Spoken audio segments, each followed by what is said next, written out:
Imagine yourself stepping back in time, walking along a dusty road somewhere in medieval Europe.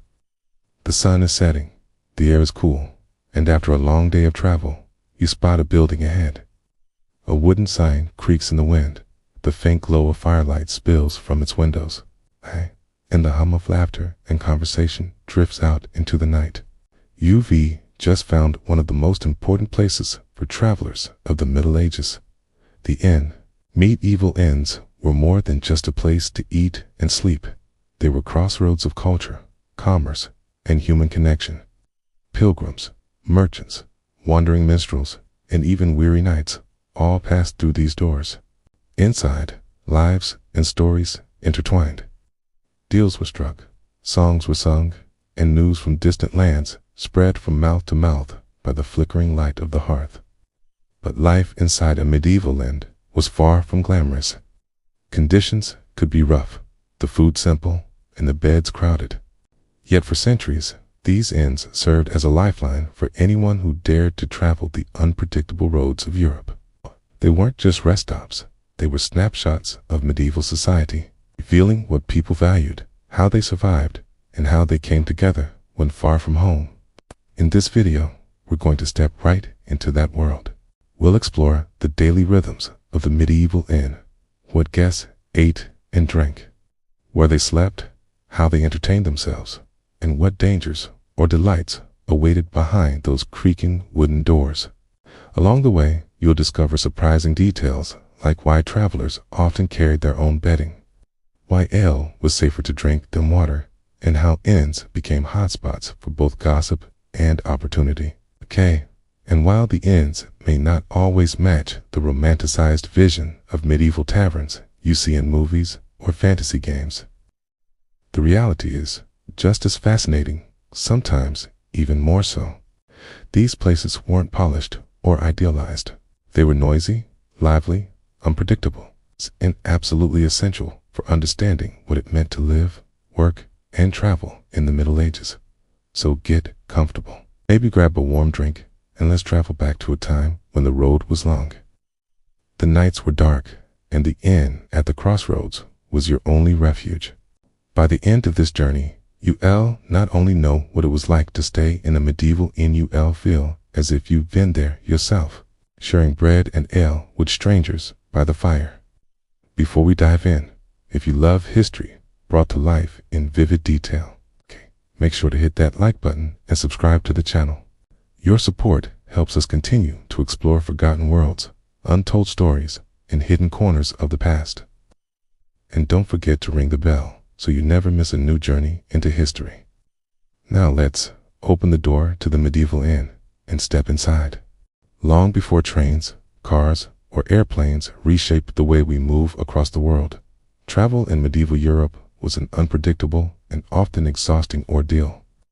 Roads were uneven, weather was merciless, and journeys could stretch on for days or even weeks without the promise of comfort or security.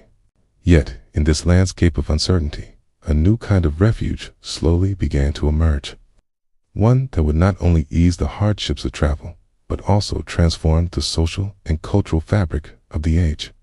The inn, more than a roof over one's head, the medieval inn became a sanctuary for those who found themselves far from home.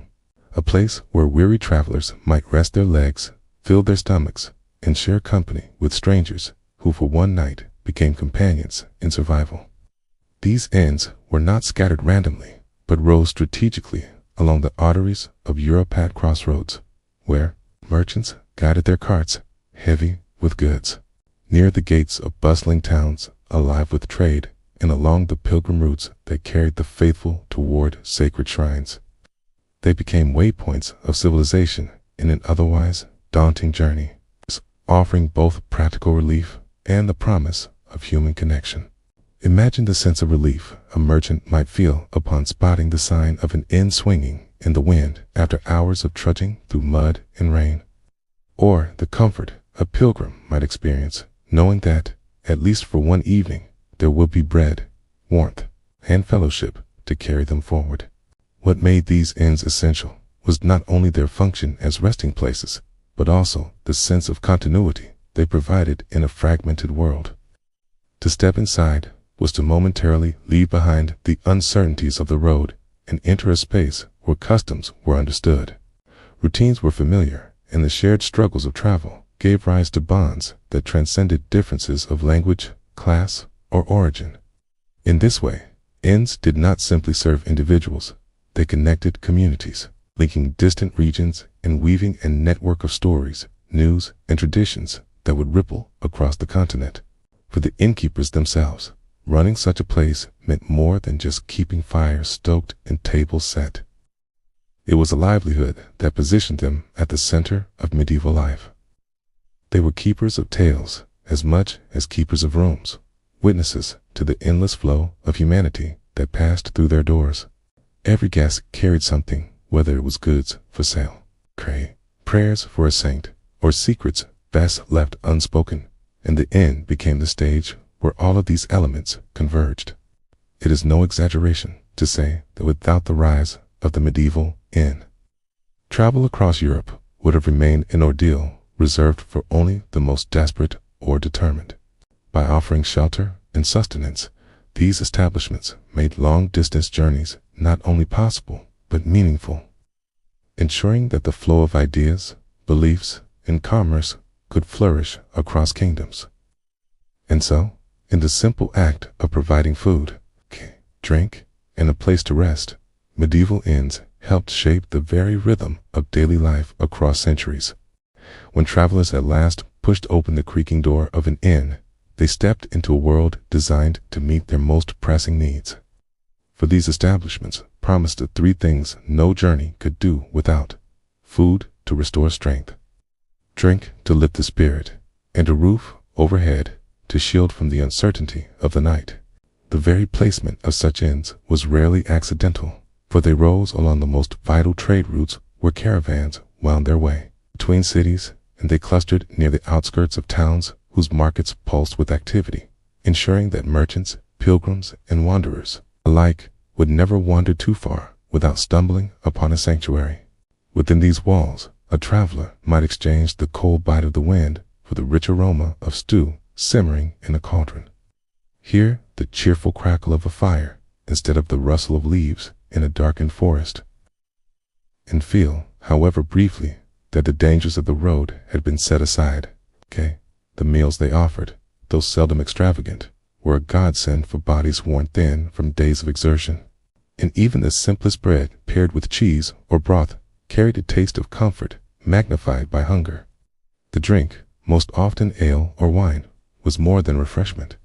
It was reassurance, for unlike the waters of roadside streams, it promised safety from illness, and in its warmth, travelers found both courage and camaraderie.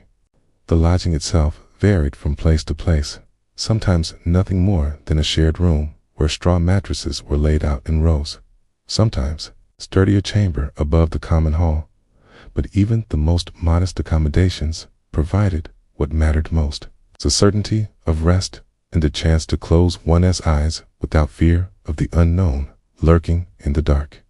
Because these inns anchored themselves to the lifeblood of trade and pilgrimage, they quickly became more than service providers. They became crossroads where worlds collided. A merchant arriving from distant lands might sit at a rough-hewn table beside a farmer who had hewn no farther than the next valley, and over a shared meal, the two would find common ground.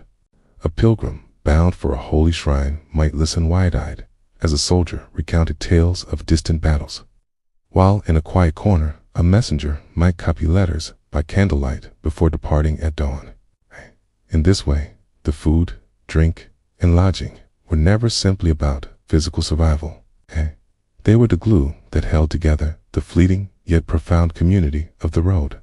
And so, though the inns of medieval Europe rarely dazzled with luxury, they occupied an irreplaceable role by transforming the uncertainty of travel into an experience that, for a few precious hours, felt safe, nourishing, and alive with possibility. The stew that simmered in the pot, the ale that foamed in wooden mugs, and the humble beds that welcomed aching limbs were threads in a tapestry, far larger than themselves, one woven from the endless encounters that gave meaning to the journeys of countless souls across the centuries. B. Unmoyung, T-Tip, T.C., Tryon, Kylian, M.Seach, Sang Hoen, common guests included. Behind the noise and warmth of every medieval inn stood the steady hand of the innkeeper, a figure who, though often overlooked in grand chronicles of kings and wars, held together the fragile order of these bustling sanctuaries. Running an inn was never a simple task, for it demanded equal measures of patience, cunning, and resilience. And while the weary traveler saw only a bowl of stew or a mug of ale placed before them, the labor behind such simple comforts stretched from dawn until well past the hour when most guests had fallen into their restless slumber. The innkeeper might be found at sunrise, tending the hearth, ensuring the embers had not gone cold, while at the same time measuring out supplies, to judge whether the bread would last another day, or if a trip to the market was inevitable. And even before the first guest stirred, the rhythm of work was already in motion. In many cases, the inn was not run by the innkeeper alone, for family members often stood as the unseen gears of this daily machine, each one taking on a role essential to keeping the establishment alive. A spouse might hover between the kitchen and the common room, carrying platters of steaming food or smoothing tensions between patient diners, while children, too, became part of the trade, darting between tables to clear mugs, gathering water from the well, or sweeping the floorboards with more enthusiasm than precision. What appeared to the guest as a seamless, if sometimes chaotic flow of service was, in truth, the result of a household working as one, their livelihoods bound to the unpredictable ebb and flow of travelers who might fill the benches one week and leave the rooms echoing with silence the next. The innkeeper had to be more than a host. He was a manager of supplies, a negotiator of disputes, a collector of coin, and at times a peacekeeper when too much ale loosened too many tongues. It was not uncommon for him to lend a sympathetic ear to a merchant recounting misfortune on the road, or to discreetly separate two soldiers whose rivalry threatened to turn supper into a skirmish. Here, in the flicker of candlelight, he balanced trust and suspicion, for he knew that a friendly smile could mask a thief's intent, just as a weary beggar might in truth be a pilgrim of sincere faith. With every guest that crossed the threshold, the innkeeper weighed not only the profit they might bring, but also the risk they carried, for an inn was both haven and hazard, filled with opportunity, yet always one quarrel away from disorder. In this way, the family-run inn became more than a business. It was a living stage where the talents of each member were tested, where the reputation of the household could rise or fall on the swiftness of service or the taste of a single meal, and where the line between survival and failure was drawn fresh with each new sunrise. To understand the medieval, and one must understand the unrelenting dedication of those who ran it, for without their unseen labor, the promise of food, drink, and shelter would never have survived the endless tides of travelers that gave these places their pulse. Each evening, when the heavy wooden doors swung open and boots scraped across the floorboards, the inn transformed into a gathering place where every kind of traveler found their way, and the mix of guests told stories more vivid than any mural painted on a chapel wall. Merchants often arrived first, their cloaks dusted with the grime of distant roads, their belts heavy with purses that clinked faintly when they walked, and with them came not only goods, but news of markets and far-off cities, whispered rumors of prices rising or falling, and tales of voyages that carried silks, spices, or wool across seas and mountains. To listen to a merchant in the corner of the common hall was to taste the wider world, for they spoke in terms of weights and measures, but always hinted at fortunes waiting beyond the horizon. Seated beside them, though never for long in one place, were the pilgrims' faces, weathered by sun and rain, carrying nothing of great value save for tokens of faith in the resolve to reach their sacred destinations.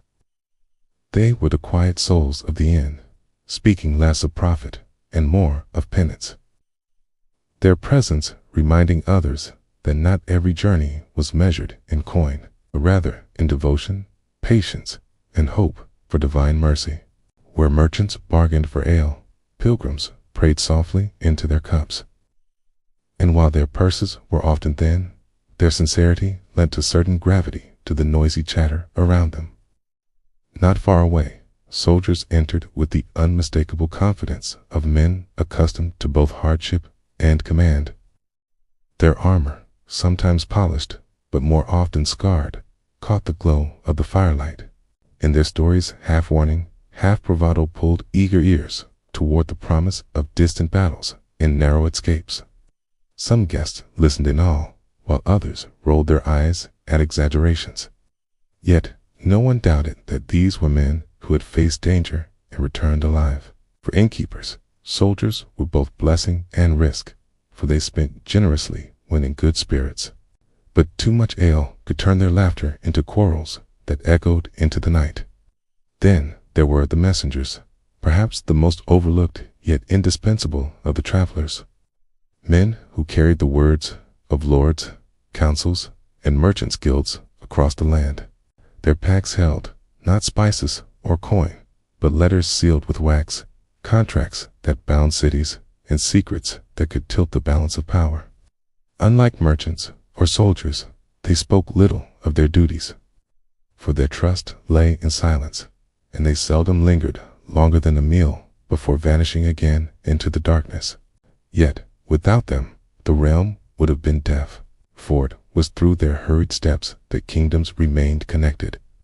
News arrived before disasters, and lovers received words across impossible distances. Within these walls, merchants, pilgrims, soldiers, and messengers did more than share a roof. They shared moments of humanity, brief intersections of lives otherwise fated to diverge. The inn became their common stage, where ambition, faith, duty, and survival played out each night beside the fire, reminding all who entered that the road was not merely a solitary path, but part of a larger web of journeys woven together by chance, necessity, and the humble promise of shelter. To step into one of these bustling inns was not only to find warmth and rest, but also to enter a crossroads where the currents of trade and tradition flowed together, shaping the very rhythm of medieval life in ways that often went unnoticed at the time. Beyond their sturdy walls and smoky rafters, the world could feel fragmented, divided by distance, dialect, and feudal boundaries. Yet, within the dim glow of candlelight and the comforting scent of bread and ale, a subtle transformation occurred. For here, merchants haggled not only over fabrics or spices, but over ideas that carried echoes of distant lands, while soldiers boasted of campaigns in regions most guests had never seen. Their words painting images of foreign peoples, strange customs, and unfamiliar landscapes. Pilgrims, though poor in coin, carried tales of holy shrines and sacred relics that broadened horizons in quieter ways. And messengers who slipped through doors at dawn or dusk bore the latest decrees, rumors, and news that kept lords and townsfolk tethered to the larger weave of kingdoms and commerce. The inn was therefore never merely a place to rest weary feet. It was a silent marketplace of the imagination, a living archive of shared experiences that passed from table to table as easily as the pitcher of ale in a serving maid as hand. Traders from the north might describe salted fish and sturdy wool, only to be countered by a traveler from the south recounting the brilliance of dyed cloth or the sweet tempts of imported citrus. And in those exchanges of words, rather than coin, people learned, adapted, and dreamed of what lay beyond their familiar roads. Ideas about governance, faith, and even music traveled in this way, carried not in caravans, but in conversations that sparked curiosity and slowly dissolved the barriers of ignorance that distance once imposed. It was within these lively walls that cultures touched and commerce expanded, for every whispered negotiation or chance encounter by the fire could lead to agreements that shaped future markets, strengthened alliances, or introduced innovations into communities. that might otherwise have remained isolated. Even the simple act of two strangers sharing a table meant that perspectives were broadened, languages picked up fragments of each other, and traditions were questioned, reshaped, or adopted in ways that rippled far beyond the inn's threshold. In many respects, the inn served as the unseen bridge between regions, a vessel through which not only goods, but also beliefs, habits, and knowledge traveled, linking towns and cities into a greater whole. Thus, while to the tired traveler it may have seemed nothing more than a modest hall, filled with the smell of wood smoke and the murmur of voices, in truth, the medieval inn was an engine of connection, helping weave together the fabric of Europe with every story told, every bargain struck, and every friendship kindled in the glow of its hearth. What made these establishments even more remarkable was that their purpose reached far beyond the needs of wandering travelers. For many, became the very heart of their communities, places where the pulse of local life could be felt in every corner, echoing through the laughter, arguments, and whispered confidences exchanged beneath their timbered roofs. Villagers who might spend their days toiling in fields or working in craft shops would gather at the inn in the evenings, not only to drink and share a warm meal, but also to hear the latest news, to celebrate weddings or feast days, or to debate matters that touched the prosperity and harmony of the settlement itself. The inn, with its smoky hearth and sturdy benches, thus became a stage where the lives of common folk unfolded with as much drama and importance as any royal court, for it was here that friendships were forged, disputes resolved, and communal ties reinforced in ways that no solitary household could provide. The hum of activity often stretched late into the night, a blend of local gossip carried across the room, songs rising from rough voices that grew bolder with each mug of ale, and the rhythm of boots striking the floor in the patterns of familiar folk dances. In the corner, elders of the community might share wisdom drawn from decades of hardship, while nearby the young tested their wit and courage in games of dice or contests of storytelling. To an outsider, such scenes might appear ordinary, yet for those who lived in these villages, the inn served as both a sanctuary from the hardships of daily labor and a living archive of their shared identity, where laughter, sorrow, and hope intertwined beneath the same rafters. Even the walls seemed to absorb these gatherings, holding within them the echoes of countless nights where decisions of small but lasting significance were made. Whether a farmer lending a hand to his neighbor, a craftsman arranging a trade, or the community as a whole resolving disputes that might otherwise fester. In this way, the inn was not simply a shelter or a business. It was the glue that bound together the people who depended upon one another for survival, transforming the simple act of gathering into a ritual of connection that kept villages strong and cohesive. Thus, while the image of the inn is often remembered in tales of weary travelers, it is just as vital to see it as the hearthstone of the communities it served, a place where local life thrived as vibrantly as the flames that danced upon its fire, showing that the bonds of kinship and camaraderie were kept alive even in the face of hardship and uncertainty. Yet the experience of stepping into an inn was never the same from one village to the next, for these establishments differed as widely as the landscapes that surrounded them, and their very appearance reflected the wealth, ambitions, and character of the communities in which they stood.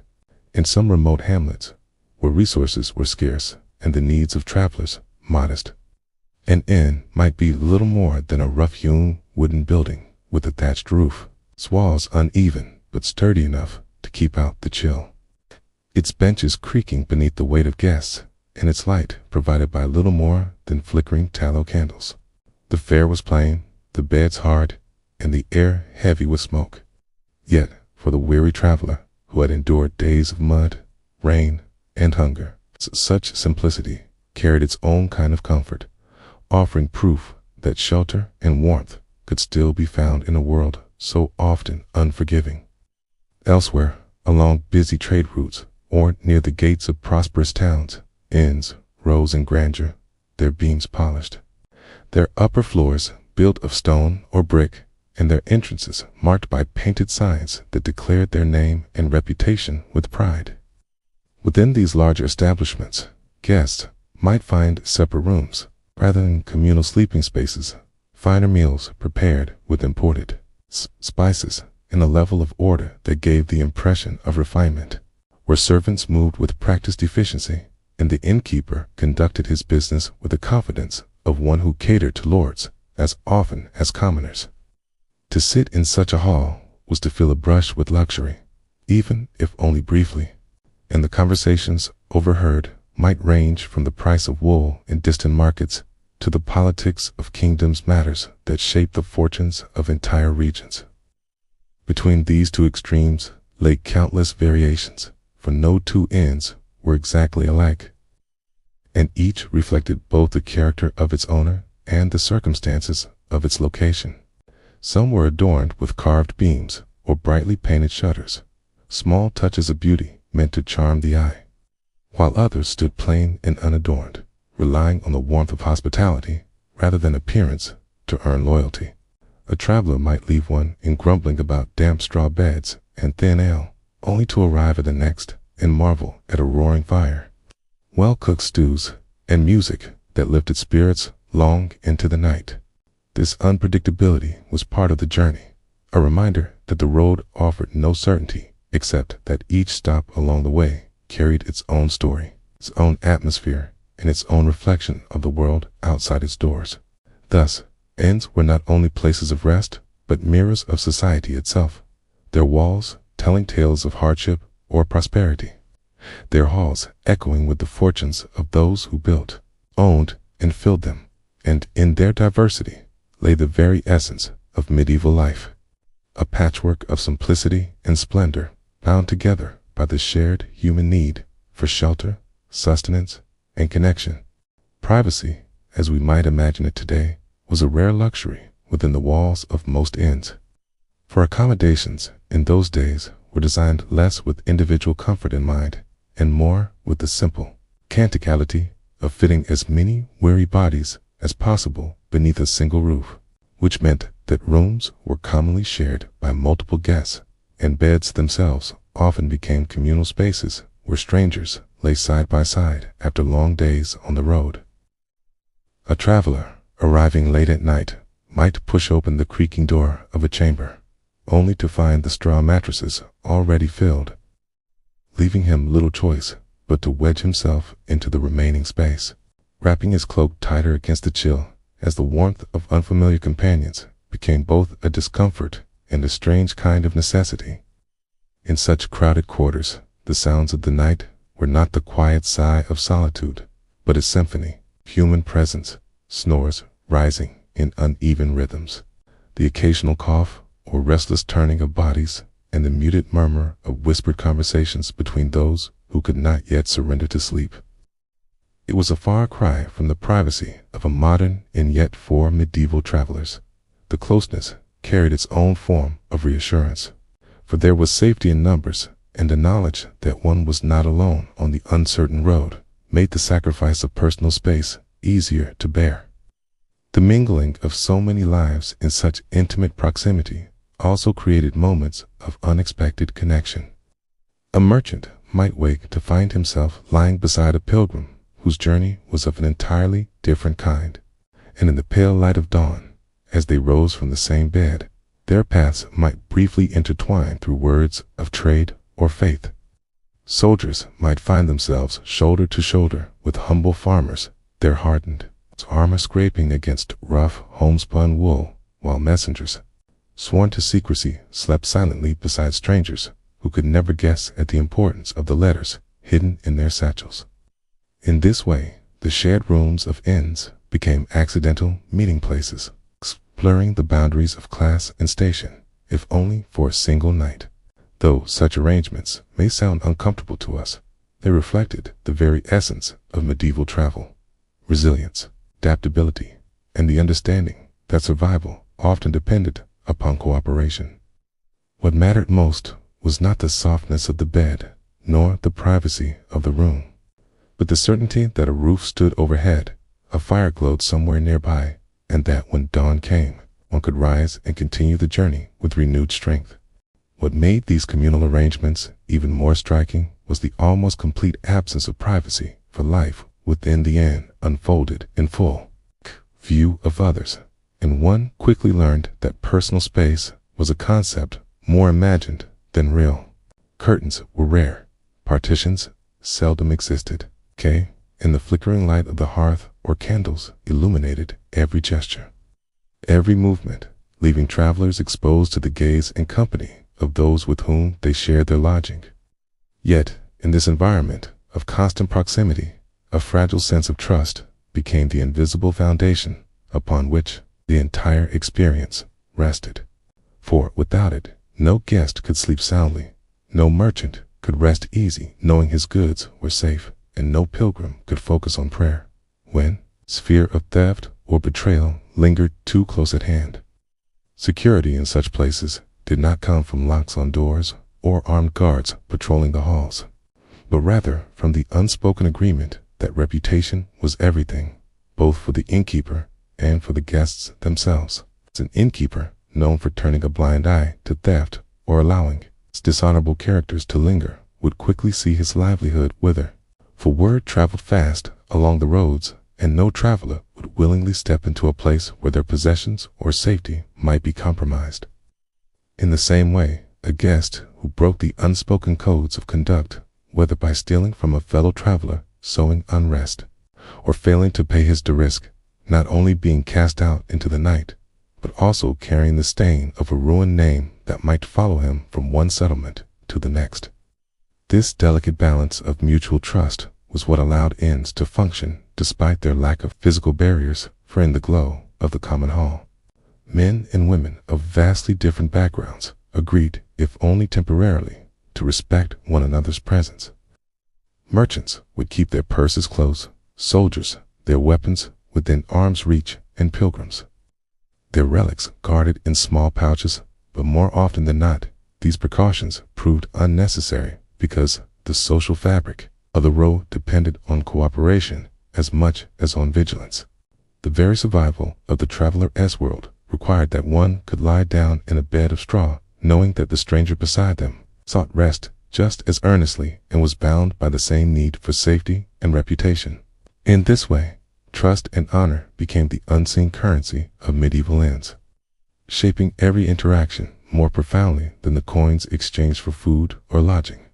And it was this fragile but enduring reliance on reputation that allowed strangers to gather, sleep, and depart under the same roof, bound together not by walls or locks, but by the shared understanding that without such trust, the roads themselves would be far more dangerous than they already were, if the beds and the sense of security left much to be desired.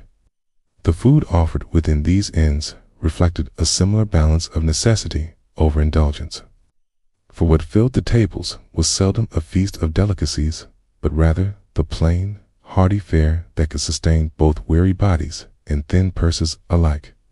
Bread was the anchor of nearly every meal, its crusts often coarse, and its loaves heavy, yet it carried with it the reassurance of familiarity, a staple no traveler could do without. Alongside it might come thick wedges of cheese, sometimes sharp and crumbly, sometimes soft and mild, depending on the season and the resources of the region, yet always nourishing. It's a reliable companion to the bread that held hunger at bay. The true centerpiece, however, was the stewed dish that embodied the very spirit of the medieval inn, for it was rarely prepared anew for each guest, but rather kept simmering in a large pot over the hearth, into which the innkeeper or his helpers would toss whatever ingredients the day or the week had provided. Some nights the pot might be rich with cuts of meat, tender and savory, while on leaner evenings it could be little more than broth flavored with onions, roots, or a handful of herbs. Yet its warmth was always welcome, its aroma filling the hall with the promise of sustenance, even before a spoon touched the lips. To eat such a stew was to taste both the limitations and the resilience of the age, where nothing was wasted and every scrap contributed to a meal that united guests in a shared experience of survival and comfort. To wash it all down, mugs of ale were passed around in steady rhythm. The drink frothy, filling, and far safer than the uncertain waters of streams or wells. In wealthier inns or in regions blessed with vineyards, travelers might even be offered a cup of wine, though often it was rough and sharp compared to the vintages reserved for nobility. Yet, in the glow of the fire, such drink seemed sweeter than it truly was. For it loosened tongues, warmed bodies, and bound strangers together in conversation that flowed as easily as the liquid itself. In those moments, the inn transformed into more than a shelter. It became a place where the act of sharing a meal, however humble, erased differences in class and background, and for a brief time, the road-weary merchant, the devoted pilgrim, the hardened soldier, and the silent messenger all dined as equals. Thus, while no guest left these halls boasting of fine banquets or delicacies, what they did carry with them was the memory of having been fed and comforted in the company of others. Proof that even in the simplest of meals, there was a kind of richness born not from abundance, but from the fellowship that accompanied every bite and every sip. No element of the inn's atmosphere was more closely tied to its spirit of fellowship than the drinks that flowed so freely. For ale, and in some places the golden sweetness of mead, stood at the very heart of its social life, transforming a simple gathering of weary travelers into an evening of laughter, music, and shared humanity. To many, the mug of ale was far more than just a drink. It was a companion on the road, a comfort after days of dust and hardship, and a symbol of welcome that the innkeeper extended to each guest who crossed the threshold. Its warmth filled the body as surely as the fire filled the hearth, and its bitterness carried with it a taste of the earth itself, a reminder that even the humblest grain could become a source of joy when brewed with patience and care. Mead, though less common and often reserved for those regions where honey was plentiful, carried with it an aura of celebration, its sweetness clinging to the tongue and lifting spirits with every sip. Where ale spoke of toil and endurance, mead spoke of festivity and delight, a drink that seemed to capture the golden light of summer fields and the labor of countless bees. To raise a cup of mead in a crowded hall was to participate in something older than the road itself, a tradition of revelry that bound the present moment to generations past. As the night deepened and mugs were refilled, the effects of drink could be felt in the rising volume of voices, the sudden bursts of song, and the easy camaraderie that dissolved the barriers of class, profession, and origin. Merchants loosened their guarded tongues, pilgrims grew bolder in their prayers and stories, soldiers laughed louder at their own boasts, and even messengers, usually silent and reserved, allowed themselves a rare smile as the hall swelled with warmth and sound. Alcohol did more than quench thirst, it smoothed the rough edges of fatigue and suspicion, allowing strangers to sit shoulder to shoulder as though they had known one another for years. In this way, ale and mead were not simply beverages, but instruments of connection, the silent partners of every tale told, every song sung, and every friendship sparked in the dim glow of the firelight. To leave an inn without at least one shared drink was almost unthinkable, for in the culture of the road, these mugs of frothing liquid symbolized hospitality, trust, and the fragile but vital sense of belonging that every traveler sought after. Miles of solitude. What made the drinking culture of inns even more distinctive was that many of them did not merely serve ale or mead brought in from elsewhere, but took pride in brewing their own, transforming grain, water, and honey into beverages that carried the unique flavor of the land and the skill of the household that produced them. The innkeeper's hearth, already the center of warmth and sustenance, often doubled as the heart of a small brewing operation, where kettles of bubbling liquid gave off aromas of malt and yeast that mingled with the scents of stew and smoke. Guests could often taste the difference from one inn to another, for each batch bore the imprint of local ingredients, regional traditions, and the careful or sometimes careless hand of the brewer. One might find an ale, dark and strong, with a bitterness that lingered on the tongue, while the next inn offered a lighter, almost sweet brew that slipped down easily and left travelers asking for more. This practice of brewing on-site gave into character and identity beyond their architecture or location. For travelers who had once tasted a particularly fine ale would remember it long after the discomforts of hard beds or crowded rooms had faded. Word would spread along the roads of a certain inn-s mead being richer than a neighbor-s, or of an ale brewed so well that it drew merchants to break their journey early, just for the chance to sit with a full mug.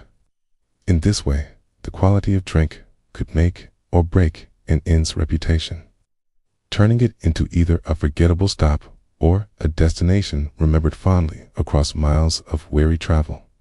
The brewing itself was often a family affair, carried out by the innkeeper, hits, or even older children who learned to judge the stages of fermentation by sight, smell, and instinct more than by precise measures. Each brewing cycle carried with it the risks of failure-spoiled batches, strange flavors, or weak results that disappointed guests, but when it went well, the rewards were immediate filling not only the cups but the purse of the innkeeper, and ensuring that travelers departed with stories worth retelling. In some cases, the brewing process even became part of the inn's charm, with guests pausing to watch the bubbling kettles or to ask questions about the methods, for it was in these small, earthy details that they felt connected to the place they rested. Thus, the beverage served in inns was not merely a drink, but a reflection of the inn's character, a liquid emblem of its hospitality and pride. To raise a mug in such a hall was to taste more than barley, honey, or water. It was to drink in the essence of the place itself, a memory carried on the tongue long after the road once again stretched before them. Yet, for all the warmth of the hearth and the taste of freshly brewed ale, one aspect of the medieval inn was nearly impossible to ignore, and that was the ever-present struggle with cleanliness, or rather, the lack of it. For while the inn might offer shelter from the wind and rain, it seldom offered true comfort, free of unwelcome company in the form of fleas and lice that seemed to thrive wherever straw bedding was laid and cloaks were piled. Guests who sank wearily into their beds after a long day as travel often found themselves tossing restlessly through the night, scratching at invisible irritations, and waking with the uncomfortable realization that the soft crackle in the straw was not simply the creak of shifting bedding, but the movement of tiny creatures that had made the inn as much their home as the people who paid to sleep there. This reality was not the fault of one inn alone, but a reflection of the broader age when standards of personal hygiene were far different from those we take for granted today, and when the washing of bedding was rare, the changing of straw infrequent, and the idea of a clean mattress almost a luxury reserved for the wealthiest travelers or the most refined establishments. For the common inn, where rooms were shared and beds were often passed from one guest to the next with little pause in between, the constant presence of pests was simply part of the journey, an annoyance endured alongside sore feet, rough food, and the uncertainty of the road. Travelers, of course, developed ways of coping, whether by wrapping themselves tightly in their cloaks to create a thin barrier against the straw, shaking out blankets before lying down, or even keeping boots on to avoid the crawling sensation that came from baring skin to the bedding. Some accepted it with weary humor, treating the nightly battle with fleas as just another tax of travel, while others swore never to return to certain inns whose reputations for infestations spread as quickly as the creatures themselves.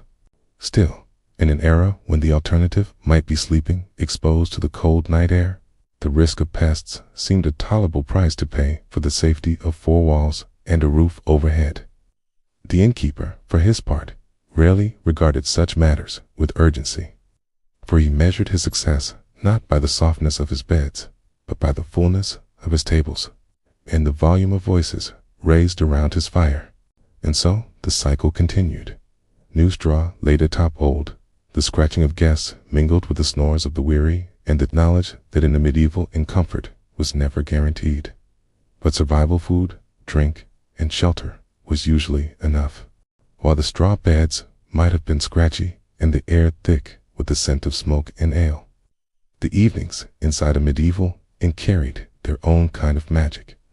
For once, the tables were cleared of bowls and the mugs refilled with whatever brew remained in the cask.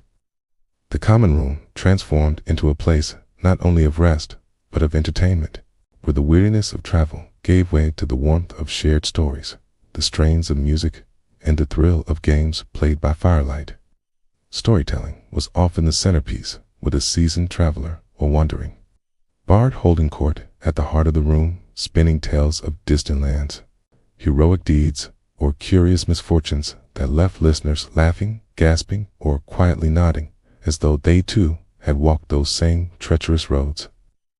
These tales, embroidered with exaggeration and shaped as much by performance as by truth, were a kind of currency in themselves, traded freely and remembered long after the teller had moved on. Music, too, added to the atmosphere, filling the smoky rafters with the sound of lute strings, the drone of a hurdy-gurdy, or the rhythmic beat of hands against a table that served well enough as a drum. Some songs were ancient ballads sung with reverence, others bawdy refrains that had the crowd roaring with laughter, and still others simple tunes that travelers joined in, their voices rising together in imperfect harmony. A reminder that for all their different origins and paths, here, in this place, they shared the same roof and the same night. But it was not only words and songs that stirred the spirit of the inn. The lure of games was just as strong, and more than one weary guest found his fortunes rising or collapsing over the rattle of dice tossed across a rough wooden table.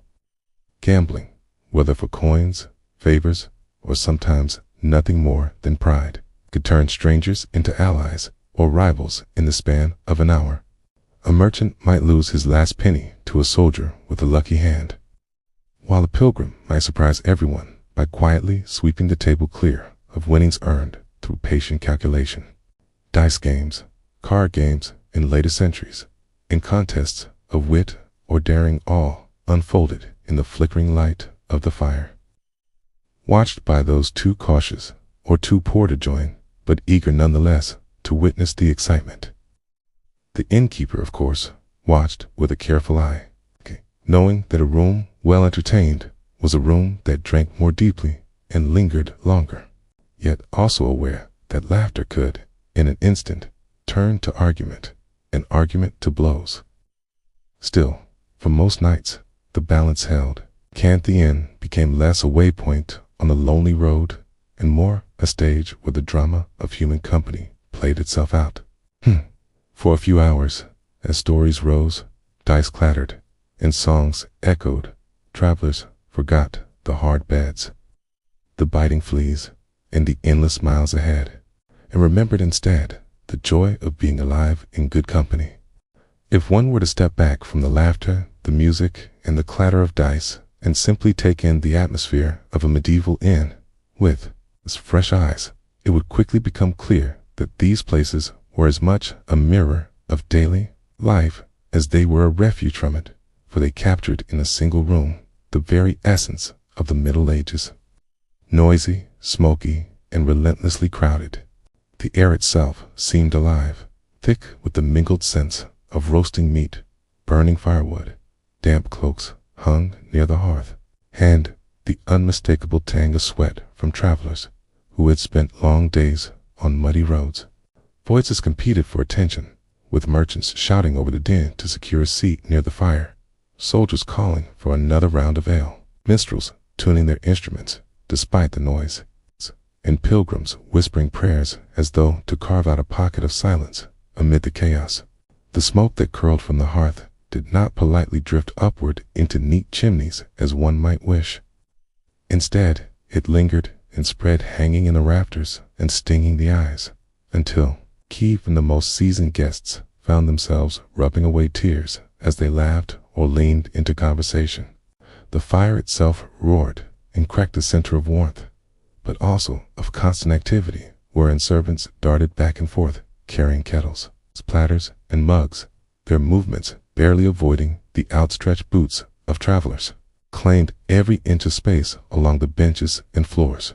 The crowding was not limited to the common room for upstairs or in the lofts above the stable when the inn ran out of beds. Sleeping arrangements pressed the people close together, so close that the sounds of breathing, snoring, or restless shifting blended into the same restless music that filled the night. To those unaccustomed to such conditions, the sheer press of bodies, the smoky haze, and the endless noise could seem overwhelming, even unbearable. Yet for many, it was a familiar comfort, for the medieval world itself was rarely quiet or solitary. Villages hummed with the activity of daily labor. Marketplaces buzzed with voices bartering and bargaining. And even the countryside carried its own chorus of bells, animals, and distant footsteps. The inn, in its own way, was simply an extension of that world, compressing all its sounds, smells, and movements into a single enclosed space where the energy of life refused to be stilled. And for those travelers who sat back and let themselves sink into the experience, it became something more than discomfort. It became a reminder that they were part of something larger, a living tapestry of strangers and companions alike, bound together by the same roads, the same needs, and the same desire for rest before the journey ahead. The inn was not simply a place to eat and sleep. It was a living portrait of its time, a noisy, smoky, crowded stage where medieval life itself unfolded in all its vivid detail. It was perhaps no surprise then that many travelers, seasoned by long journeys and wise to the realities of the road, carried with them their own bedding and eating utensils, for they had learned through experience that the accommodations offered by most inns were far from reliable. And that comfort, if it were to be found at all, was something best brought along rather than expected. A weary merchant might unroll a blanket that had traveled as many miles as he had, spreading it across the rough straw of a shared mattress in hopes of keeping at least some distance between himself and the vermin that lurked unseen. Pilgrims, accustomed to sleeping under open skies and in the corners of churches, often carried small mats or woolen cloaks to serve as both bedding and cover, grateful for any barrier that softened the unyielding boards of a crowded loft. Soldiers and messengers, ever practical, often preferred to lay out their own gear rather than rely on the uncertain hospitality of a host whose standards of cleanliness might differ greatly from their own. The same was true when it came to eating and drinking, for though inns might provide wooden bowls, shared spoons, or roughly hewn mugs, many travelers brought with them their own knives, cups, or even small portable spoons carved from bone or wood, both for reasons of practicality and for the assurance of knowing exactly whose lips or hands had last touched them. In an age when illness could spread quickly and cleanliness was often an afterthought, such precautions were not merely matters of comfort, but of survival, small defenses against the unseen dangers that lingered as persistently as the fleas in the straw. These habits, far from being seen as strange, were understood and even respected, for they marked a traveler as one with experience, someone who had learned to navigate the unpredictable world of the road. To lay out one's own bedding was not only a declaration of independence from the inn's meager offerings, but also a statement of preparedness, a way of saying that one was not at the mercy of chance. Likewise, the quiet act of producing one's own cup or knife from a travel bag could carry with it a sense of dignity, a refusal to surrender to the uncertainty of shared utensils that bore the scratches, stains, and histories of countless unknown diners before. And yet, in a curious way, even this practice of self-reliance added to the character of the medieval inn, for the common room became not only a gathering of people, but of objects. Each blanket, cloak, cup, and knife telling its own silent story of the miles traveled and the hands that it carried it. A single bench might hold a patchwork of fabrics from distant regions. A table might bear cups of all shapes and sizes, set side by side. And the mingling of these personal belongings with the inn's rough-hewn furniture created a visual tapestry that mirrored the diverse company assembled within. The inn, with all its faults, became not just a stage for medieval life, but a place where each traveler's private world brushed against another's, and where individuality, though fiercely guarded, found its place within the noisy, smoky, crowded whole.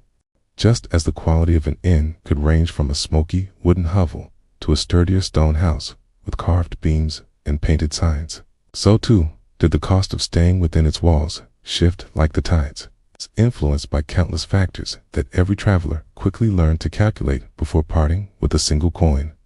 Prices were never fixed in the way we might imagine today. They ebbed and flowed depending on where the inn was located, the urgency of demand, and even the perceived importance or wealth of the guest standing before the innkeeper. An inn perched on a busy trade route or at the edge of a bustling market town could command far higher rates than one tucked away in a quiet village crossroads, for the endless stream of merchants, pilgrims, and soldiers ensured there would always be someone willing or desperate enough to pay for a bed, however rough it might be. On feast days, or during the height of pilgrimage seasons, when the roads swelled with travelers all seeking shelter at once, an innkeeper's smile often masked the quick calculations running silently through his mind, weighing the scarcity of space against the eagerness of his guests. A mattress in the corner that might cost a few pennies on an ordinary night could suddenly double or even triple in price, and those who arrived late often found themselves bartering not only with money, but with promises, favors, or even goods pulled from their travel bags in hopes of securing a place indoors rather than under the cold night sky. In smaller villages, by contrast, an inn might offer lodging for a modest sum, but the true payment could come in other forms. A merchant offering a sample of his wares, a minstrel trading songs for supper, or a messenger bringing news that was worth more than any coin. Guest status, too, played its part, for an innkeeper was not blind to appearances, and a man clad in fine woolen robes with a purse at his belt would seldom be charged the same as a dusty pilgrim limping in with nothing but a staff and a satchel. Some innkeepers, ever shrewd, tailored their prices to the ability of the traveler, knowing that those of means might not caggle, and that those of lesser wealth could be pressed for every penny without complaint if they feared being turned away. Yet others, bound by reputation and a sense of fairness, kept their charges a steady for, in a world where word traveled quickly along the roads, and in known for honesty could prosper as surely as one that charged a fortune on busy nights. For the traveler, this unpredictability was both frustration and lesson, for each stay required not only a careful counting of coins, but also a keen sense of judgment. Was the bed worth the price? Could one endure another night on the road to avoid being overcharged? Or was it wiser to accept the cost, knowing that shelter and warmth could never be guaranteed again? In this way, the simple act of securing a night's lodging reflected the wider uncertainties of medieval life, where fortune, necessity, and human negotiation intertwined at every turn, and where the walls of an inn were not just a place of rest, but a reminder that even comfort came at a price shaped by time, place, and perception. For many travelers, the value of an inn lay not only in the warmth of its hearth or the promise of a bed, but in the assurance that their horses and pack animals, the true lifeblood of any long journey, would find shelter and care alongside them, for without a sturdy mount or a reliable mule, the road ahead became nearly impossible to endure. Thus, it was common for inns to serve a dual purpose, their yards and outbuildings transformed into bustling stables where animals were housed, fed, and tended with as much attention as the guests themselves received inside the common room. The arrival of a merchant caravan or a troop of riders did not merely fill the benches by the fire. It filled the stable with stamping hooves, the clatter of tack being unbuckled, and the warm, earthy scent of hay and beasts settling in after a day's labor. Innkeepers understood well that to neglect an animal was to risk losing a guest, for a weary rider would rather sleep under the stars than leave his trusted companion in poor hands. As such, many establishments prided themselves on their stables, hiring stable boys to brush down coats slick with sweat, to fill troughs with water drawn from nearby wells, and to lay fresh straw so that even the humblest pack mule might rest easier than its master upstairs. The clang of iron shoes against cobblestones, the soft nickering of horses greeting one another, and the rhythmic chewing of hay became part of the soundscape, the inn blending with the laughter and music within to create a place where man and beast alike found respite. For wealthier travelers, the stable yard often served as a stage upon which status was silently displayed, with richly caparisoned horses standing out against the humbler nags of peasants and pilgrims, their polished saddles and gilded bridles speaking loudly of their riders' rank long before a word was exchanged. Meanwhile, the merchant with heavily laden pack animals measured his trust in the inn by the safety of his cargo. For bales of cloth, barrels of wine, or sacks of grain could tempt even the most honest stable hand. Reputation, once again, was everything, and inns known for the careful tending of beasts often earned more loyalty than those with the finest rooms. In this way, the stable was not a secondary concern, but a vital extension of the inn's purpose. Place where the partnership between man and animal was honored, where the road's hardships could be soothed with feed, water, and rest. To walk through the yard of such an inn by lamplight was to glimpse another side of medieval travel. Rows of weary animals shifting in their stalls, steam rising from their flanks in the cool night air, and the steady murmur of stable hands at work, ensuring that when dawn came, both traveler and mount would be ready to face the miles that still lay ahead. Yet, for all the warmth of the fire, the music that lifted spirits, and the comforting bustle of life within those crowded walls, the atmosphere of a medieval inn was never without risk. For when men and women from every corner of the road were pressed together in smoky rooms, their tempers shortened by fatigue, and their tongues loosened by cups of strong ale or honeyed mead, it was almost inevitable that conflict would sometimes flare. What began as a playful jest at the dice table might sour when fortune turned sharply, or a boastful tale told too loudly could strike another as an insult, and in the narrow space of benches and tables, where elbows brushed and boots clashed beneath the boards, the smallest spark could ignite a quarrel. Alcohol, while the very fuel of camaraderie, often became the root of discord, for though it bound strangers into fast friends, it could just as easily unravel restraint, setting voices to shouting and hands to striking. Pilgrims, soldiers, merchants, and minstrels alike were subject to its sway. In the crowded room where laughter had moments before echoed could suddenly fall tense, the air heavy with the sharp silence that precedes a blow. It was in such moments that the true skill of an innkeeper was tested, for running an inn was as much about keeping peace as it was about pouring ale. Some hosts stepped in with firm words or a heavy hand, others relied on trusted regulars to restore calm, and still others allowed tempers to burn themselves out so long as no lasting harm was done. The space itself, cramped and noisy, did little to ease tensions, for there was rarely room enough for everyone. Taint, jostling for a place at the fire, a seat at the table, or a softer patch of straw upstairs was a constant source of friction. Travelers accustomed to the open road often found the press of bodies claustrophobic, and when fatigued dulled patience, sharp words or shoves came all too easily. In such an environment, even a spilled mug of ale or a misplaced boot could escalate into shouts, and shouts into fists. Still, these quarrels, though disruptive, were woven into the very fabric of in life, as natural to the setting as the songs, the dice games, and the smells of smoke and stew. They served as a reminder that the inn was not a sanctuary in the truest sense, but a microcosm of the medieval world itself, with all its passions, rivalries, and unpredictable turns of fortune.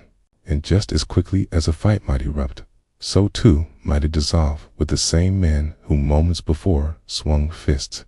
Later, sharing a mug of ale, their anger burned out and forgotten in the rhythm of the road that bound them all together. Amidst the clatter of mugs, the creak of wooden floors, and the hum of voices raised in both laughter and argument, the medieval inn held yet another, perhaps less obvious, significance. It was a living, breathing hub of information, a place where news traveled faster than the fastest horse on the road, and where the world beyond the walls, faraway towns, distant markets, and even the courts of kings seemed to converge in whispered conversations, shouted announcements, and the careful retelling of stories that had crossed miles and borders long before the travelers who carried them arrived. Every guest who entered carried with them a fragment of the outside world, be it a merchant recounting the state of trade along a distant river, a pilgrim sharing tales of miracles witnessed at a shrine, a soldier murmuring rumors from campaigns along contested borders, or a messenger with letters in hand that could change fortunes or stir debate.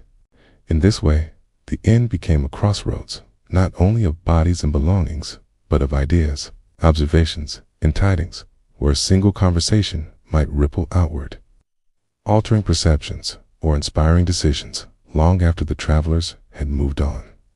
Innkeepers, often keenly aware of the value of such exchanges, took care to maintain a space where these communications could flow, balancing the chaos of drink and food with the subtle order of allowing certain news to circulate while keeping a watchful eye on what might incite disorder.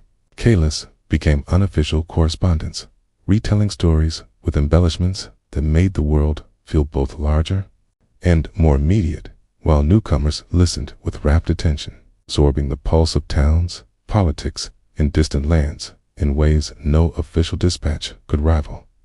The mingling of voices created a kind of living chronicle, a patchwork narrative of human activity that might touch on a war being waged hundreds of miles away, a festival set to take place in a nearby village, or a scandal whispered in the marketplace.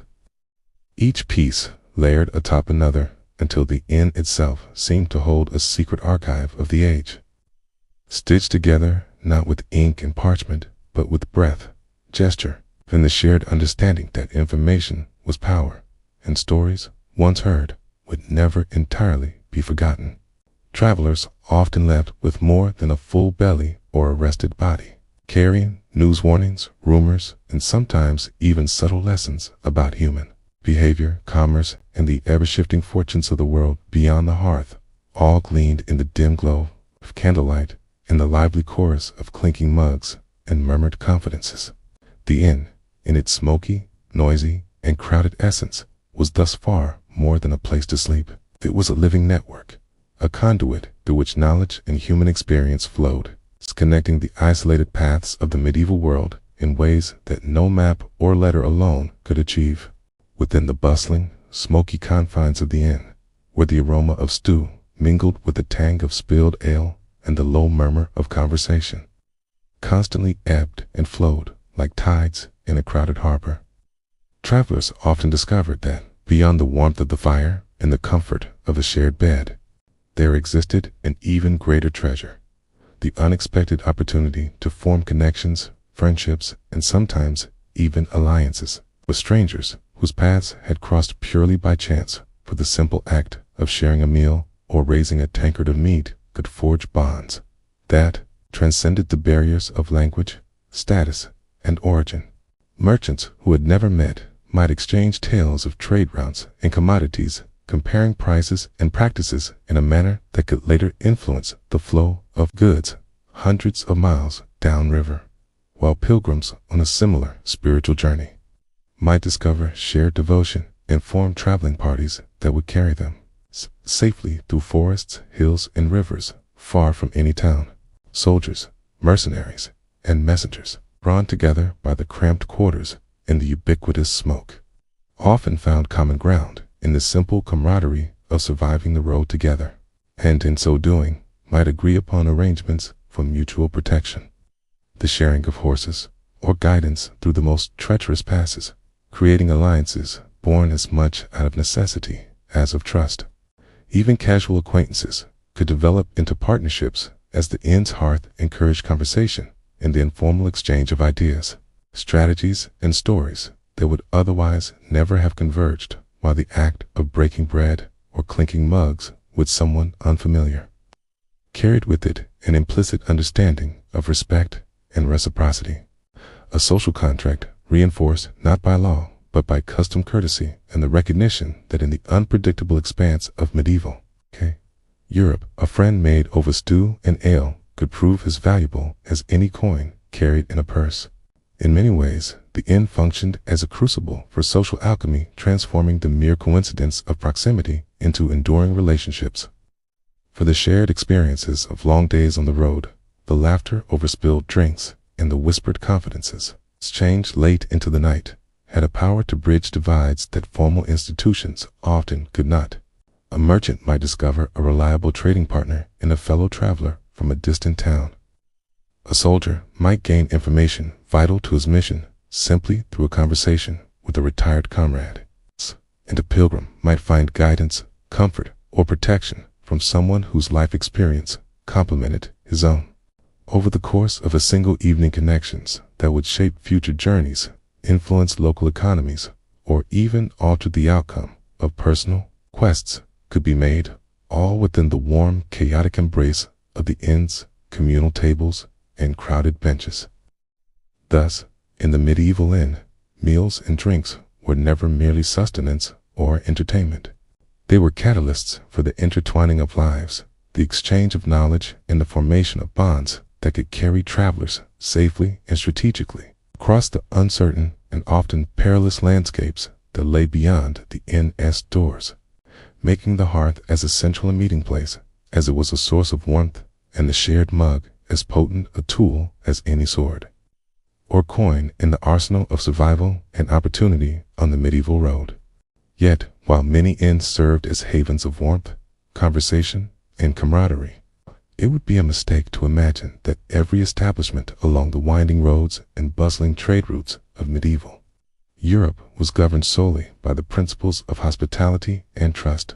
For some inns acquired reputations that whispered of danger, mischief, and moral ambiguity, their names carried on the lips of travelers, not as beacons of comfort, but as warnings of what might be found behind their creaking doors and smoke-darkened walls. In these shadowed corners of the road, where the light of lanterns flickered across rough-hewn beams and the smell of cooking mingled with the tang of unwashed bodies, one might encounter petty thieves lying in wait to relieve a careless traveler of coin or goods, pickpockets deftly working the crowded common room, or unscrupulous stable hands tempted by the lure of unattended pack animals. And even the most vigilant guests found themselves counting purses and tightening their grips on satchels as night descended.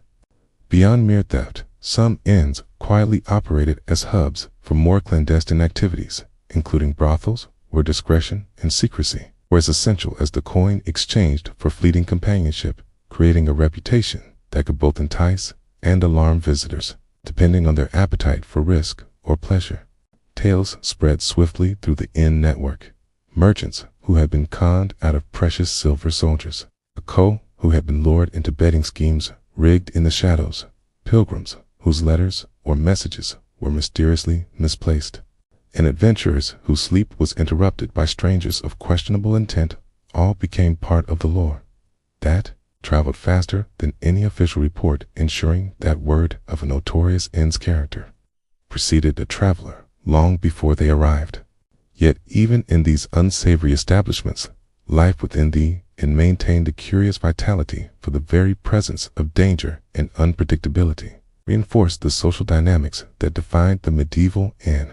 Alliances formed, reputations were tested, and travelers learned to navigate both human ambition and human folly with care. The interplay between threat and safety, risk and reward, became part of the daily rhythm, influencing the behavior of guests and staff alike, shaping the character of the inn in ways as tangible as the creaking floorboards and smoke-stained walls. Patrons learned quickly that a night at such an inn demanded vigilance, shrewd observation, and a careful eye on both coin and companions. And for those who could navigate these murky waters, it provided not only shelter, but also stories, lessons, and occasionally the thrill of survival in a world where comfort and danger existed side by side. Thus, while inns were sites of sustenance, socialization, and connection, they were equally arenas in which the darker currents of human behavior played out, reminding every traveler that behind the inviting glow of hearth and lantern, the medieval road carried not only promise but also peril, and that reputation, earned, feared, or whispered, was as valuable a guide to a safe night as any map or friendly counsel. Even as inns thrived as centers of social interaction, commerce, and information, they increasingly found themselves under the wary gaze of the church, whose clerics and moralists viewed these establishments with a mixture of suspicion and outright disapproval, seeing in the smoke-filled common rooms, overflowing ale mugs, and the ceaseless laughter of travelers evidence of moral decay, spiritual neglect, and a weakening of the pious order that they sought to instill in the hearts of the faithful. From the pulpit, sermons often warned parishioners of the dangers of spending even a single night within such walls, emphasizing that the ease with which coins exchanged hands for drinks, food, and sometimes more questionable pleasures could lead men and women astray, turning the simple need for rest into indulgence, temptation, and sin. The church's criticisms were not limited to drunkenness alone. Inns were frequently portrayed as dens where gossip, lewd behavior, and idle conversation flourished unchecked, where travelers who should be seeking virtue and reflection instead squandered hours and hours in pursuit of fleeting amusements, and where the boundaries of acceptable conduct were blurred by the anonymity of the road and the communal nature of lodging. Chroniclers and moral treatises of the era are filled with warnings about the insidious power of the inn, casting it as a stage upon which human weakness, greed, lust, gluttony, and pride played itself out before the eyes of a morally unprepared public, a space where the spiritual vigilance required by faith could easily be lost amid the clang of mugs and the call of the minstrels. Yet for all the admonitions, the church's influence was often limited in practical terms, for the needs of travel, commerce, and communication ensured that inns remained indispensable. And many parishioners, though attentive to sermons, continued to find themselves drawn to the hearths and benches that offered not only sustenance, but connection, warmth, and news of the world beyond their villages. The tension between ecclesiastical authority and the demands of daily life created a delicate balance, in which innkeepers navigated both the expectations of pious communities and the desires of their patrons, sometimes offering small gestures of compliance, like quiet prayers at the door or accommodating clerical guests, while simultaneously continuing the routines that had made inns central to medieval society. Ale poured freely, stories exchanged, travelers welcomed, and the smoke of fires mingled with the cacophony of human life. In this way, church's criticisms, though earnest and persistent, highlighted the dual nature of the medieval inn, at once a necessary haven for the weary, a hub of commerce and communication, and a mirror reflecting human behavior in all its complexity, both virtuous and flawed, reminding those who passed through its doors that indulgence and morality, risk and necessity were inextricably intertwined in the rhythm of life on the medieval road. Yet, despite all their imperfections, the smoke that stung eyes, the fleas and lice hidden in straw-filled beds, the occasional brawls fueled by too much ale, the whispers of theft or impropriety that clung to certain establishments, taint, and immoral admonitions of the church warning of vice and temptation inns remained absolutely indispensable to the fabric of medieval life, for they were more than mere shelters. They were the arteries through which the lifeblood of travel, commerce, and communication flowed across the patchwork of towns, villages, and trade routes that stitched Europe together. A weary merchant moving from town to town could not survive the long, dusty days without a place to rest his horses, check his ledgers, and exchange news with fellow traders who had traversed distant paths, while pilgrims on sacred journeys relied on the availability of safe lodging to maintain both their physical stamina and their moral resolve, often forming temporary communities bound by shared purpose, shared meals, and the flickering glow of hearth fires that illuminated the common rooms with warm stories and the hum of human life. Even messengers and soldiers, whose travels were dictated by duty rather than leisure, depended on these inns as critical nodes of information, where letters could be handed over, intelligence quietly exchanged, and advice sought about the perils of the road ahead, turning what might have been isolated journeys into networks of connection and awareness. In these spaces, travelers became participants in a larger social and economic ecosystem. The innkeeper, ever attentive to the comings and goings of patrons, learned of shifting markets, political rumors, and even potential threats, which could then be relayed to others, consciously or inadvertently, and the cycle of knowledge and commerce continued. In essence, each inn was a microcosm of medieval society itself, noisy, chaotic, imperfect, yet undeniably alive, sustained by human interaction, trust, and necessity, incapable of transforming the lonely and uncertain path of the road into a temporary, if unpredictable, haven of human connection and continuity. The significance of inns stretched beyond mere logistics. They were stages upon which the drama of medieval life unfolded, where the mundane collided with the extraordinary, and where chance encounters could lead to alliances, opportunities, or lessons that would echo far beyond a single night's stay. Travelers may have arrived weary, anxious, or even wary, yet they left carrying not just the physical sustenance of a warm meal and a soft bed, but the intangible currency of stories, connections, and insight into the wider world that, despite its dangers, its inequities, and its unpredictable nature, was made navigable and alive precisely because these inns existed, humming with life along every route in every town, quietly stitching together the continent, one meal, one conversation, one shared mug of ale at a time. In this way, the medieval inn, for all its flaws and imperfections, stood as a testament to human ingenuity, resilience, and the enduring necessity of communal spaces in a world where isolation could be deadly and communication was as precious as coin, proving that even the most humble, smoky, crowded inn could serve as a linchpin of survival, social cohesion, and cultural exchange across the medieval landscape. As the centuries unfolded and the ebb and flow of commerce, travel, and urban life grew ever more complex, the humble medieval inn, with its smoke-stained walls, communal straw beds, and chaotic common rooms, began to evolve, slowly transforming into larger, more structured, increasingly regulated establishments that would lay the very foundations of the modern hotel.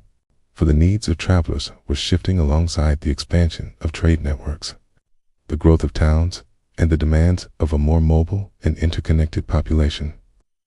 No longer were these spaces merely shelters for the weary or informal hubs for gossip and rumor.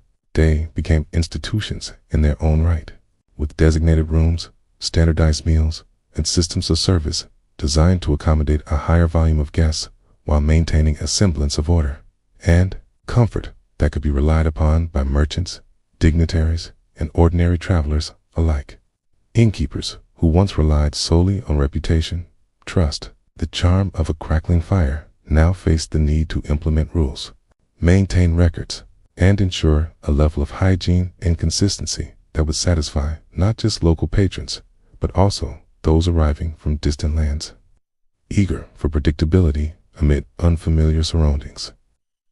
These emerging establishments often included dedicated sleeping quarters with separate rooms for families or wealthy guests, stables designed to shelter horses with care, kitchens capable of preparing more elaborate meals, and even designated spaces for meetings, entertainment, and leisure that reflected the social hierarchies and expectations of an increasingly sophisticated clientele. Licensing, taxes, and local regulations began to shape how inns operated, formalizing what had previously been a largely ad hoc arrangement. While the experience of traveling through Europe became more predictable and safer, encouraging longer journeys and more extensive trade, and ultimately contributing to the economic and cultural expansion that characterized the Renaissance and beyond. In essence, these early hotels were the culmination of centuries of adaptation, innovation, and observation, born from the lessons learned in countless crowded common rooms, chaotic nights, and the delicate balancing act of hospitality, commerce, and social negotiation that had defined the medieval inn. And yet, they retained traces of their origins: the warmth of a hearth, the conviviality of shared space, and the enduring human desire for connection and respite on a journey. Travelers could now plan longer trips with confidence. Merchants could conduct business with greater reliability, and families could rest with a measure of privacy and safety previously unavailable, all while enjoying the echoes of a tradition that had, for generations, turned the simple act of pausing along the road into a complex, vital institution. Thus, the transformation from inn to hotel was not simply architectural or administrative. It was the natural evolution of a system that had, for centuries, balanced necessity, opportunity, and human interaction, demonstrating that the quest for comfort, security, and connection while traveling was an enduring part of the human experience, one that continues to shape how we journey, meet, and share stories to this very day. And so, as we reflect upon the sprawling tapestry of medieval inns, it becomes clear that these establishments, in all their chaotic, smoky, and unpredictable glory, were far more than mere shelters along the winding roads of Europe. They were living, breathing centers of human interaction, where the mundane realities of hunger, fatigue, and discomfort intertwined seamlessly with the vibrant currents of commerce, culture, and social exchange, and where travelers, whether merchants, pilgrims, soldiers, or messengers, found not just food and a bed, but also a space where stories were shared, alliances were forged, and the pulse of the wider world could be glimpsed between the clatter of mugs and the hum of conversation. These inns, often run by innkeepers with the help of family members, formed the backbone of a medieval traveler's experience. Their reputations, good or bad, spreading faster than any official notice, guiding weary wayfarers toward warmth or caution, depending on the tales whispered from town to town, tavern to tavern. While the accommodations themselves were frequently humble, communal, and far from private, the very act of sharing rooms, beds, and meals forged a sense of temporary kinship among strangers who, for a night or two, relied on trust, mutual respect, and the thin veneer of social etiquette to coexist amidst the noise, smoke, and ever-present scent of ale. These inns were rarely tidy, with fleas and lice lurking in straw mattresses, and basic food, such as bread, cheese, and stew, often forming the entirety of a meal, washed down with ale or wine, sometimes brewed in-house with varying degrees of skill and safety. Yet the imperfections of these establishments did little to diminish their importance, for it was precisely their accessibility, convenience, and centrality along trade routes or near towns that allowed them to thrive as hubs of human connection. Entertainment, too, played a vital role in the life of the inn. Storytelling, music, gambling, and dice games filled the long nights with laughter, tension, and drama, while occasional fights and disputes, often fueled by alcohol and cramped quarters, reminded all present that life on the medieval road was as unpredictable as it was vibrant. Travelers frequently brought their own bedding or utensils to ensure a degree of comfort or hygiene. Yet, even with these precautions, the inn remained a communal stage where the complexities of social interaction were on full display. and where one could witness both the best and worst of human behavior.